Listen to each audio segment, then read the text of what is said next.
Hello बच्चों, नमस्ते। ये NCERT corner for life science का प्लेटफॉर्म है। आज की क्लास में हम 20 एमसीक्यू की प्रैक्टिस करने वाले हैं नीट 24 के लिए, जिसका टॉपिक है ऑर्गेनिज्म एंड पॉपुलेशन इकोलॉजी का पार्ट है ये। तो बच्चों, अगर आपको वीडियो सेशन अच्छा लगे तो प्लीज़ इसको लाइक ज़रूर करें, और जो नए बच्चे चैनल से जुड़े हैं वो चैनल को सब्सक्राइब करें।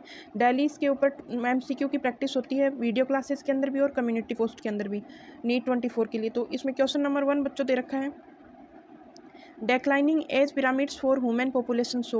डेक्लाइनिंग जो एज पिरामिड होता है, एज के जो पिरामिड्स बनाए जाते हैं पॉपुलेशन के अंदर, तो उसके अंदर क्या शो करता है डेक्लाइनिंग जो एज पिरामिड है वो? Reproductive population is highest in number, pre reproductive population highest in number, post reproductive population highest in number, none of this. तो बच्चों देखो, राइट है ना। इसके अंदर 3 टाइप के एज पिरामिड बनाए जाते हैं। इसमें एक तो एक्सपेंडिंग होता है, एक स्टेबल होता है और एक डेक्लाइनिंग होता है। तो देखिए, डेक्लाइनिंग जो इसके अंदर एज पिरामिड होता है ना, उसका स्ट्रक्चर ये होता है, ऐसे ऐसे होता है। तो इसके अंदर क्या होता है कि जो रिप्रोडक्टिव जो पॉपुलेशन होती है ना, वो सबसे ज़्यादा होती है। प्री रिप्रोडक्टिव भी कम होती है और पोस्ट रिप्रोडक्टिव भी इससे कम होती है। रिप्रोडक्टिव पॉपुलेशन है वो सबसे ज़्यादा होती है इसके अंदर। तो इसमें होगा reproductive population is highest, number 1। Option number 1 इसका राइट आंसर होगा बच्चों। जो रिप्रोडक्टिव पॉपुलेशन है वो सबसे ज़्यादा होती है नंबर में, ऑप्शन नंबर 1 इसका राइट होगा। नेक्स्ट क्वेश्चन है, when the resources are unlimited in a population which type of growth is occurs. जब रिसोर्सेज होते हैं ना, यानी फूड और ये जो भी हैबिटाट वगैरह होते हैं, वो जब अनलिमिटेड होते हैं यानी लिमिट से ज़्यादा होते हैं एक पॉपुलेशन के अंदर, तो किस टाइप की ग्रोथ हमें अकर होती है? यानी एक्सपोटेंशियल ग्रोथ होती है, लॉजिस्टिक ग्रोथ, सिग्मोइड ग्रोथ, या बोथ सेकंड एंड थर्ड। तो बच्चों, जब रिसोर्सेज अनलिमिटेड होते हैं तो एक्सपोटेंशियल ग्रोथ होती है, एक्सपोटेंशियल ग्रोथ पाई जाती है। यानी इसके अंदर पॉपुलेशंस का जो नंबर होता है ना स्पीसीज़ का, इसके अंदर वो बढ़ता ही चला जाता है, एक ग्राफ के अकॉर्डिंग वो बढ़ता ही चला जाता है, स्टेबल नहीं हो पाता। तो ऑप्शन नंबर 1 इसका राइट आंसर होगा क्वेश्चन नंबर 2 का। नेक्स्ट क्वेश्चन है, dn/dt is equal to R N सोज। ये हमें इक्वेशन दे रखी है, और ये इक्वेशन हमें ये बतानी है कि इसमें ये क्या शो करता है, एक्सपोनेंशियल ग्रोथ को, लॉजिस्टिक ग्रोथ को, सिग्मोइड ग्रोथ को, नन ऑफ दिस को। तो राइट आंसर होगा इसकी एक्सपोनेंशियल जो ग्रोथ होती है ना, जब रिसोर्सेज लिमिट होते हैं तो एन तो होता है इसका नंबर ऑफ पॉपुलेशंस होता है, और टाइम dt होता है यानी टाइम के अंदर चेंज, और फिर n होता है यानी पॉपुलेशन के अंदर क्या चेंज होते हैं, आर एन का मतलब। तो इसमें एक्सपोनेंशियल ग्रोथ को शो करता है। इसमें ये पॉपुलेशन डेंसिटी होगी, यहाँ पे टाइम होगा, और जब रिसोर्सेज अनलिमिटेड होंगे ना तो बच्चों ऐसे ग्रोथ होती है। तो ये ग्रोथ को क्या शो करता है, dn/dt is equal to R N.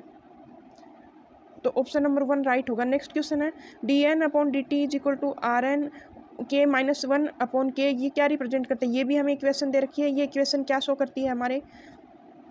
तो resources are limited, resources are unlimited, sigmoid and logistic growth both first and second.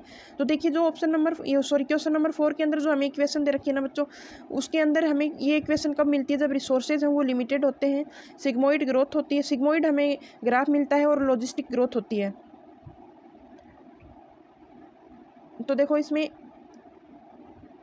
जब रिसोर्सेज लिमिटेड होते हैं ना बच्चों, क्वेश्चन नंबर 4 का जो इसके अंदर हमें इक्वेशन दे रखी है, तो जैसे ये ग्राफ बनाते हैं हम, तो ग्राफ के अंदर ये पॉपुलेशन डेंसिटी हो गया, ये टाइम हो गया, और क्या है, रिसोर्सेज है लिमिटेड। तो ये जैसे एक टाइम तक तो प्रॉपर ग्रो करेगी, जब रिसोर्सेज इसके लिए लिमिट में है, तो जब रिसोर्सेज इसको इजीली अवेलेबल हो रहे हैं तो पॉपुलेशन ऐसे ग्रो करेगी। फिर उसके बाद में जाके ये कैरिंग कैपेसिटी को ऑब्टेन कर लेती है, यानी ये स्टेबल हो जाती है। एस सिग्मोइड है ना, वो कर्व हमें मिलता है। इसके अंदर लॉजिस्टिक ग्रोथ हो रहा जाता है जब रिसोर्सेज लिमिटेड होते हैं। तो ऑप्शन नंबर 4 बच्चों राइट आंसर हो जाएगा इसका, क्वेश्चन नंबर 4 का। नेक्स्ट क्वेश्चन है, which of the following would necessary decrease the density of A population in A given habitat. एक डेंसिटी है, पॉपुलेशन डेंसिटी एक हैबिटाट के अंदर, इसके अंदर कमी होगी नेसेसरली, यानी ज़रूरी कमी होगी। वो कमी इसके अंदर ज़रूर होगी। कब होगी वो? जब नेटेलिटी यानी जो जन्म दर है वो मोर्टेलिटी यानी मृत्यु दर से ज़्यादा होती है। जब जन्म बर्थ रेट है वो डेथ रेट से ज़्यादा होगी। इमिग्रेशन है वो एमिग्रेशन से ज़्यादा होगा। मोर्टेलिटी और इमिग्रेशन है वो कम होगा। और नेटेलिटी और इमिग्रेशन, तो किस पे कौन से जो ये कंपोनेंट है जो इसके अंदर इफेक्ट कर लेंगे? तो मोर्टेलिटी और जो इमिग्रेशन है ना, यानी जब एक पॉपुलेशन की डेंसिटी के अंदर जब मोर्टेलिटी यानी जो डेथ रेट है वो ज़्यादा हो जाएगी, और इमिग्रेशन है वो होगा, तो वो इजीली डिक्रीज होगी। यानी इसके अंदर जब डेथ ज़्यादा होगी और वहाँ से जो भी पॉपुलेशन के अंदर जो भी पॉपुलेशन है वो वहाँ से एमिग्रेट कर जाएगी ना, तो वहाँ पे डिक्रीज होगा डेंसिटी के अंदर नेसेसरीली। तो ऑप्शन नंबर 3 इसका राइट आंसर होगा। नेक्स्ट क्वेश्चन है competitive exclusion principle stating that inferior species eliminated eventually after prolonged competition was given by। Competitive exclusion का जो प्रिंसिपल है उसके अंदर क्या दे रखा कि जो कमज़ोर स्पीसीज होगी ना वो अपने आप एलिमिनेट कर दी जाएगी एक टाइम के बाद में कंपटीशन में। जैसे रिसोर्सेज हैं, तो रिसोर्सेज लिमिटेड होते हैं तो उसके अंदर जैसे दो हैबिटाट हैं, सॉरी एक हैबिटाट है, उसके अंदर दो पॉपुलेशन रहती हैं, तो दो पॉपुलेशन के अंदर जैसे स्पीसीज के अंदर इंटर कॉम्पिटिशन होता है, तो जब रिसोर्सेज लिमिटेड होते हैं ना बच्चों, तो एक जो कमज़ोर स्पीसीज है वो वहाँ से एलिमिनेट कर दी जाएगी। तो ये कौन से रूल के अंदर हमें बताया गया है? एलन पर्ल वॉल्स्ट्रिक गोजे और एन बोरलॉग। तो बच्चों राइट होगा Gause's exclusion competitive exclusion rule principle होगा, ये ऑप्शन नंबर 3 इसका राइट आंसर होगा। नेक्स्ट क्वेश्चन है the maximum possible number of individual that a habitat can support is called. जब मैक्सिमम पॉसिबल नंबर एक इंडिविजुअल्स के एक हैबिटाट में पाए जाते हैं तो वो क्या होती है? Fecundity, surviving ability, carrying capacity, biotic potential. तो बच्चों राइट आंसर होगा कैरिंग कैपेसिटी होती है। जब एक हैबिटाट के अंदर मैक्सिमम इंडिविजुअल्स के नंबर पाए जाते हैं ना, वो यानी एक हैबिटाट है वो उसके अंदर मैक्सिमम पॉसिबल नंबर पाए जाते हैं इंडिविजुअल के, यानी सबसे ज़्यादा इंडिविजुअल्स एक हैबिटाट के अंदर मिलते हैं, तो वो कैरिंग कैपेसिटी होती है उस हैबिटाट की। ऑप्शन नंबर 3 राइट आंसर होगा। नेक्स्ट क्वेश्चन है a population with a larger proportion of older individuals than younger ones will likely to. एक पॉपुलेशन है जिसके अंदर जो यंग वंस हैं वो ओल्ड वंस से ज़्यादा हैं, तो ये क्या शो करेगा? Grow larger and then decline, continue to grow larger indefinitely, grow smaller and may stabilise at a smaller population size, not experience a change in younger ones will likely a population likely younger ones will likely do grow larger and then decline, continue to grow larger indefinitely, grow smaller and may stabilize at a smaller population size, not experience a change in population size। तो बच्चों देखो इसके अंदर पूछा कि जब एक population के अंदर जो लार्ज है ओल्डर इंडिविजुअल हैं वो ज़्यादा हैं और यंग वंस हैं वो कम हैं, यंग वन से ये ओल्डर पॉपुलेशन है वो ज़्यादा है, तो क्या होगा? ग्रो स्मॉलर, ये क्या करेगी? इसके अंदर ग्रोथ है वो थोड़ी होगी और मे stabilise at a smaller population size, ये स्मॉलर पॉपुलेशन साइज के ऊपर स्टेबलाइज हो जाएगी, यानी रिप्रोडक्टिव फेज है वो कम है और ओल्डर पॉपुलेशन ज़्यादा है, तो एक टाइम के बाद में ये स्टेबलाइज हो जाएगी पॉपुलेशन और स्मॉल ग्रोथ करेगी। ऑप्शन नंबर 3 इसका राइट आंसर होगा। नेक्स्ट क्वेश्चन है 9 नंबर का, an urn shaped population age pyramid represents. Urn shaped मैंने थोड़ी देर पहले आपको बताया था कि अर्न शेप्ड ये इस टाइप का जब आपको इसका एज पिरामिड होता है तो ये क्या रिप्रेजेंट करता है? Growing population, static population, declining population. तो बच्चों राइट होगा एक्सटिंक्ट पॉपुलेशन, तो डेक्लाइनिंग पॉपुलेशन होगा, यानी इसके अंदर पॉपुलेशन में डेंसिटी में कमी आएगी। ऑप्शन नंबर 3 राइट होगा क्योंकि यहाँ पे रिप्रोडक्टिव फेज है वो दोनों इससे ओल्डर पॉपुलेशन से और यंग वन से दोनों से कम होती है, सॉरी ज़्यादा होती है, तो एक टाइम के बाद में इसके अंदर डेक्लाइनिंग ग्रोथ होगी। ऑप्शन नंबर 3 राइट होगा। नेक्स्ट क्वेश्चन है total number of individuals of a species per unit area and per unit time is called. एक ही इंडिविजुअल्स के टोटल नंबर होते हैं ना स्पीसीज के, एक यूनिट एरिया और एक यूनिट टाइम के अंदर, वो क्या होता है? पॉपुलेशन का साइज, पॉपुलेशन का density, demography, population dynamics.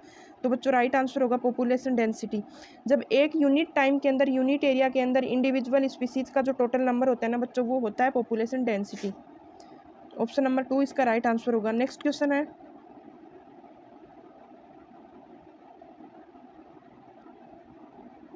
To species competing for the same resources can avoid competition by choosing different habits. This phenomenon is called and was supported by।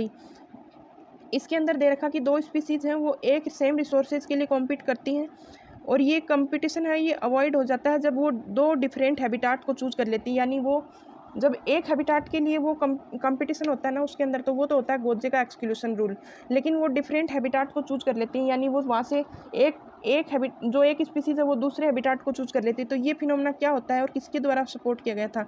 Competitive exclusion Gause, competitive exclusion MacArthur, resources partitioning Gause, resources partitioning MacArthur. तो resources पार्सनिंग होगा ये मैकऑर्थर की, मैकऑर्थर थे population scientist, इन्होंने बताया था कि जब दो स्पीसीज हैं वो सेम रिसोर्सेज के लिए कॉम्पीट करती हैं तो ये एक जो उनमें से स्पीसीज है वो दूसरे हैबिटाट को चूज कर लेती है, तो रिसोर्सेज का इसके अंदर डिस्ट्रीब्यूशन हो जाता है, पार्टीशन हो जाता है रिसोर्सेज का। तो ऑप्शन नंबर 4 इसका राइट आंसर होगा। नेक्स्ट क्वेश्चन है which of the following is not an example of pre predators relationship. इनमें से प्रे और प्रीडेटर का रिलेशनशिप कौन सा नहीं है? Tiger eating a deer, plant nepenthes trapping an insect, bacteria decomposing organic matter, crocodile killing a man. तो देखिए इसके अंदर टाइगर है वो जब प्रे करता है डियर का तो वो प्रीडेटर हो गया, वहाँ पे प्लांट निपेंथिस है ये ट्रैप करता है इंसेक्ट को तो ये प्रे तो हो गया इंसेक्ट, और प्रीडेटर हो गया इसके अंदर निपेंथिस। बैक्टीरिया है जब ये ऑर्गेनिक मैटर को डिकम्पोज करता है ना तो ये नहीं होता, प्रे और प्रीडेटर का रिलेशनशिप नहीं होता। बैक्टीरिया जब डिकम्पोज करता है ना तो ये प्रे और प्रीडेटर का रिलेशनशिप नहीं होता। नेक्स्ट क्वेश्चन है amensalism is an association between two species. Amensalism होता है ये एसोसिएशन होता है टू स्पीसीज का, तो ये किसके बीच में पाया जाता है? One species is harmed and other is benefited, one species is harmed and other is unaffected, one species is benefited and other is unaffected, both the species are harmed. तो देखिए इसके अंदर क्या होता है कि एक स्पीसीज है वो तो हार्म्ड होती है और दूसरी अनअफेक्टेड होती है। एमेंसिलिज्म के अंदर क्या होता है कि एक स्पीसीज है उसको तो हानि हो जाती है, वो हार्म हो जाती है, और दूसरी है वो अनअफेक्टेड होती है। तो ऑप्शन नंबर 2 बच्चों इसका राइट आंसर होगा, ऑप्शन नंबर 2 इसका राइट आंसर होगा। नेक्स्ट क्वेश्चन है orchid and mango plant association is an example of. Orchid और जो मैंगो प्लांट का एसोसिएशन होता है ना वो कौन सा एसोसिएशन होता है? कमेंसिलिज्म, एमेंसिलिज्म, प्रीडेटर्स और म्यूचुअलिज्म।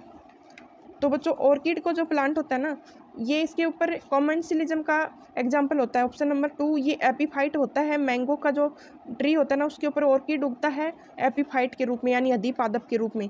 और इसका कमेंसिलिज्म का होता है ये, तो इसके अंदर क्या होता है कि एक तो इसके अंदर ऑर्किड को तो फायदा होता है लेकिन मैंगो अनअफेक्ट होता है इसके अंदर। कमेंसिलिज्म के अंदर क्या होता है कि एक स्पीसीज है वो तो बेनिफिशियल हो जाती है और दूसरी है वो अनअफेक्टेड हो जाती है। तो ऑर्किड का प्लांट है ये तो बेनिफिशियल हो जाएगा इसके अंदर, मैंगो है वो अनअफेक्टेड हो जाएगा। तो ऑप्शन नंबर 1 इसका राइट आंसर होगा। नेक्स्ट क्वेश्चन है बच्चों brood parasitism found in. Brood parasitism किस में पाया जाता है? ब्रूड पैरासिटिज्म किस में पाया जाता है कि यानी जिसके अंदर ये पाया जाता है, इसके अंदर क्या होता है कि जब एग्स वगैरह होते हैं ना उनको इंक्यूबेट दूसरा एनिमल करता है और वो एग दूसरे एनिमल के होते हैं। तो ब्रूड पैरासिटिज्म किस में पाया जाता है? कुक्कू के अंदर पाया जाता है। Crow first, second, none of them. तो कुक्कू यानी कोयल होती है ना वो अपने अंडे हमेशा क्रो के नेस्ट में देती है और क्रो उनको इंक्यूबेट करता है, तो ये ब्रूड पैरासिटिज्म का एग्जाम्पल होता है। और जो फिशेज होती है ना उनके अंदर भी ब्रूड पैरासिटिज्म पाया जाता है। हिप्पोकैम्पस होता है ना उसके अंदर ब्रूड पैरासिटिज्म पाया जाता है, यानी उनके अंदर एक फीमेल होता है, फीमेल जो एग को रिलीज कर देती है लेकिन उनको इंक्यूबेट है और उनको नरिश करने का काम होता है ना वो मेल करता है। तो ये ब्रूड पैरासिटिज्म कुक्कू यानी कोयल के अंदर पाया जाता है। ये अपने एग्स को क्रो के नेस्ट में देती है और उसके बाद में इंक्यूबेट इसको क्रो करता है। तो ऑप्शन नंबर इसका 1 राइट हो जाएगा। नेक्स्ट क्वेश्चन है fig and wasp show the. Fig और वेस्प है वो क्या शो करते हैं? Coevolution, mutualism, both first and second, none of this. तो फिग और वेस्प है ये दोनों शो करते हैं कोएवोल्यूशन और म्यूचुअलिज्म के लिए। ये एक ऑब्लिगेटरी रिलेशनशिप होता है जिसके अंदर ये दोनों साथ साथ में डेवलपमेंट होता है, इनका इवोल्यूशन साथ साथ में होता है, यानी म्यूचुअलिज्म पाया जाता है फिग के अंदर और वेस्प के अंदर। वेस्प भी होता है ये इसको पोलिनेट करने का काम करता है और फिग है ये इसको नेक्टर देता है। तो ऑप्शन नंबर 3 इसका राइट आंसर हो जाएगा। नेक्स्ट क्वेश्चन है बच्चों camouflage is used mostly in which population interaction. Camouflage होता है ये किस टाइप के इंटरेक्शन में पाया जाता है? मोस्टली प्रीडेशन, कॉमेंसिलिज्म, एमेंसिलिज्म और कॉम्पिटिशन।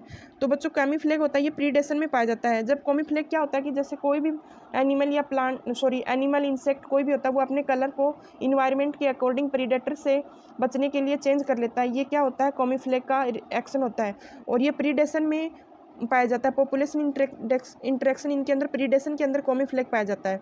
नेक्स्ट क्वेश्चन है इन ए पॉपुलेशन डेंसिटी इक्वेशन के रिप्रेजेंट्स।